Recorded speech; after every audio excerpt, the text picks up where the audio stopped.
Bonjour à tous, j'ai le plaisir d'accueillir aujourd'hui Louise Gervais. Bonjour Louise, bienvenue. Bonjour Lise. Louise, avant de te questionner sur le programme que tu nous réserves lors de ta venue en Touraine en février 2018, est-ce que, pour ceux qui ne te connaîtraient pas, tu pourrais te présenter en quelques mots? Ok, voilà, comme on parle de la France, je suis allée en France la toute première fois en 2000 en tant qu'interprète pour une société américaine euh, qui enseignait une technique énergétique. Et puis, je n'ai jamais arrêté. Ça a été un coup de foudre. Et puis, voilà, je me fais plaisir au moins, voilà, une fois ou deux fois par année. Je rencontre des gens et j'apporte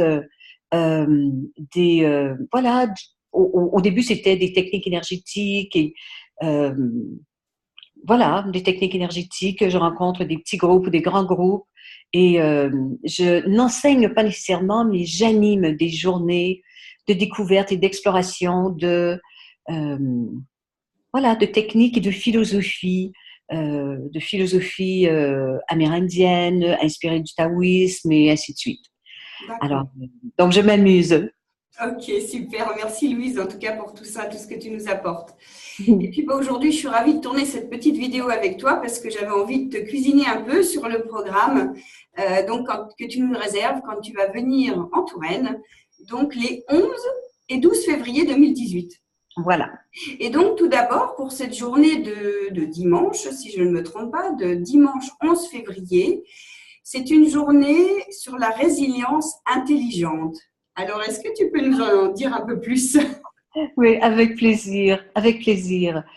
Tu sais, je crois que on a euh, en général dépassé ce besoin d'apprendre des techniques différentes et ainsi de suite, et se remettre vraiment les pieds sur terre et se rendre compte que euh, la résilience personnelle prend de plus en plus d'importance parce que ça touche tous les domaines de notre vie. Ça touche autant le domaine émotionnel que le domaine mental, que le domaine spirituel et ainsi de suite.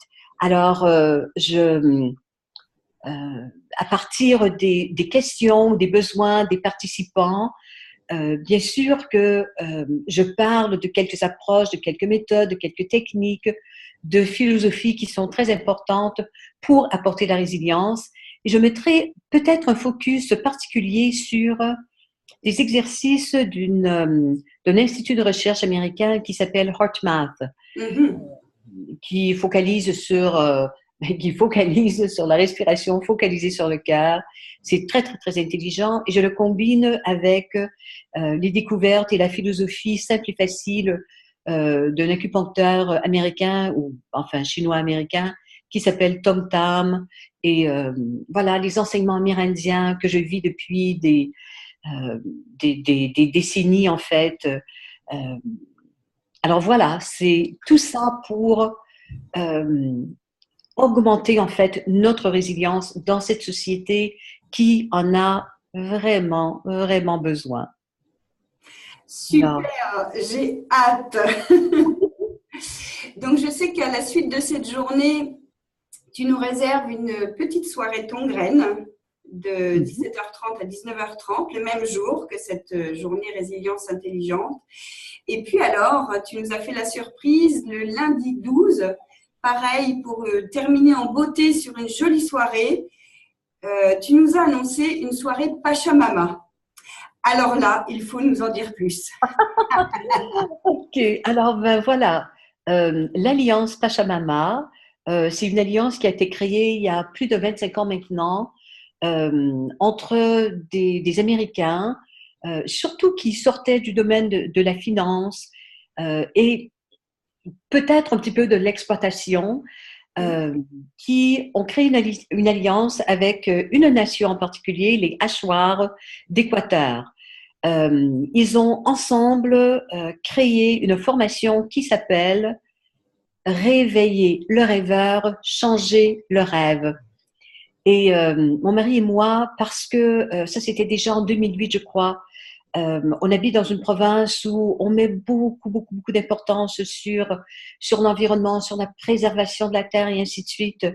Et on a découvert cette formation qu'on a fait à Halifax, en Nouvelle-Écosse, une formation d'animateur et suivi moins d'un an plus tard d'une formation de formateur. On est allé passer en fait 3 jours ou 4 jours aux États-Unis dans l'État du Maine. Malheureusement, mon mari est devenu malade et notre rêve, c'était de partager cette formation à la grandeur du Canada en partant avec notre caravane, tu sais, pour aller dans toutes les bibliothèques, dans toutes les provinces et présenter ça. Et ça ne s'est pas fait. Mon mari, il est parti maintenant depuis bientôt 6 ans. Moi, je me dis, ben, à bientôt 68 ans, je crois que c'est le moment de commencer à partager cette formation, mais d'un bon sens, Lise, d'un bon sens extraordinaire. Et voilà, c'est un véritable cadeau, c'est un éveil de la conscience et c'est ensemble, encore une fois, on explore toutes les possibilités de justement se réveiller et de sortir de cette espèce de transe de surconsommation et ainsi de suite. Mais sans jugement, tu comprends? Juste avec le grand bon sens, puisque le bon sens et la spiritualité et le partage, c'est notre nature. Tu comprends? Alors voilà, c'est ce que je veux apporter. D'accord. Et alors, du coup, est-ce que tu peux nous dire, Louise, un petit peu plus précisément, à qui s'adresse cette journée? Je crois à tous les êtres humains, parce que ça touche tous les êtres vivants. Ok. C'est clair, c'est véritablement un réveil. Ok. Et alors, pour ceux qui ont eu là, grâce à cette petite vidéo, la curiosité attisée, qui aimeraient venir, qui hésitent, qu'est-ce que tu pourrais leur dire? Pourquoi ils devraient y participer? Qu'est-ce qu'on peut en attendre? Ou y a-t-il un bénéfice? Dis-nous ce que Bien tu… sûr. Et je vais te dire le plus grand des bénéfices, autant de la journée résilience euh, intelligente et la journée Pachamama et la soirée Tongren, c'est que c'est de la pure joie, de la simplicité qu'on a envie de partager autour de nous. Et la beauté là-dedans, c'est que c'est en même temps scientifique. Alors, je crois que ça s'adresse à tous les curieux et surtout à toutes les personnes qui disent non, non, non, moi, je connais déjà tout ça. Allez, venez découvrir un petit peu. Sacré clin d'œil. Et justement, pour bien nous éclairer, est-ce qu'il est forcément nécessaire de devenir formateur ou animateur pour participer à cette soirée Pachamama ou aux autres journées?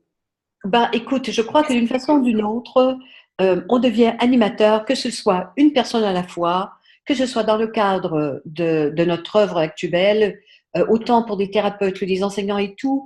Il y a des petites bribes, des petits exercices, des petits outils de 1 ou 2 minutes qu'ils peuvent incorporer dans ce qu'ils font déjà. Alors, on n'a pas besoin de connaître déjà. On peut être psy ou quoi que ce soit et quand même en retirer quelque chose. Ok. Alors, et devenir animateur juste de ça, ben, pour la Pachamama, euh, j'avoue que au fond de mon cœur, j'aimerais que, un peu comme Gary Craig, qui nous avait apporté l'EFT, disait à tous ses débuts, son rêve, c'était de voir l'EFT partagé sous tous les toits sur cette planète.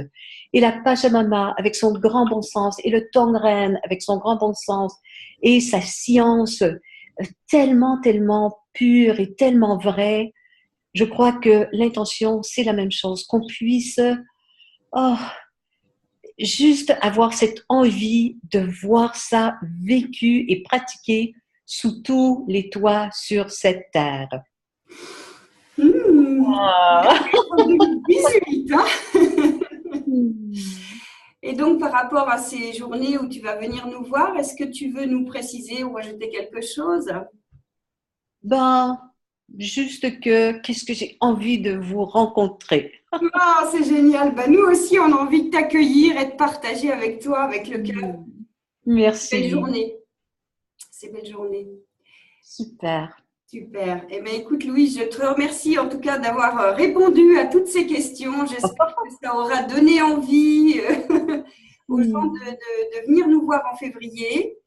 Et puis, bah, en attendant, je te souhaite de belles fins d'année, de belles fêtes de fin d'année.